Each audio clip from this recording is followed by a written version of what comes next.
अस्सलाम वालेकुम। कैसे हैं आप? मैं हूं Abdul Rahman Khan. General Bajwa. General Bajwa. General Bajwa. ये वो सीज़न है कि जिसके एपिसोड्स खान साहब थोड़े थोड़े अरसे बाद गाहे बगाहे रिलीज़ करते रहते हैं। जब पहले पहले ये सीज़न आया था तो खान साहब ने जो इसका एपिसोड रिलीज़ किया था उसका टॉपिक ये था कि जनरल बाजवा इंतहाई रहमदिल और इंतहाई ईमानदार शख्सियत है, और उनके लिए, मुल्क के लिए, उनके दिल में इतना एहसास है कि उन्होंने इस मुल्क को मुश्किल से निकालने के लिए ना सिर्फ हमारी मदद की है बल्कि पाकिस्तान के लिए ढेरों कुर्बानियाँ दी। फिर ये सीज़न ओवर हुआ और खान साहब ने हमें एंटरटेन करने के लिए एक नया सीज़न जो है वो क्रिएट किया, और उसके एपिसोड का अनुमान ये था कि जनरल बाजवा इंतहाई धोखेबाज, फरेबी और मकार शख्सियत हैं जिन्होंने मुझे धोखे में रखा, अमेरिका के साथ मिलकर मेरी हुकूमत के खिलाफ साजिश की और मुझे गवर्नमेंट से बाहर निकाल दिया। हम भी ऐसे नादान इंसान हैं कि उस कॉन्स्पायरेसी थ्योरी को मेनोवन कबूल किया और यही समझे कि बिल्कुल ऐसी बात है और ये बिल्कुल हकीकत है।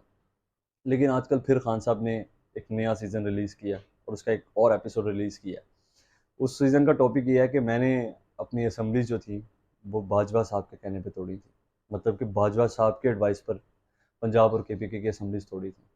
अब यहाँ पर रुकिए, 2 मिनट के लिए सांस लीजिए और अपने आप से सवाल कीजिए, क्या हम बेवकूफ़ हैं?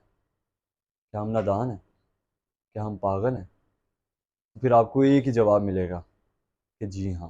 क्योंकि अगर हम अक्लमंद होते तो हम खान साहब से एक सवाल ज़रूर पूछते कि खान साहब, 1 साल से आप हमें ये चूरन बेच रहे हैं कि बाजवा साहब ने अमेरिका के साथ मिलकर मेरी गवर्नमेंट के खिलाफ साजिश की और मुझे बाहर निकाला, और उसी दौरान जबकि आप 1 साल हमें मंजन बेचते रहे, उसी दौरान आप under the table, inside the door, secretly Bajwa साहब के साथ मीटिंग्स भी करते रहे, उन्हीं की एडवाइस पर आपने असम्बलीज भी तहलील की।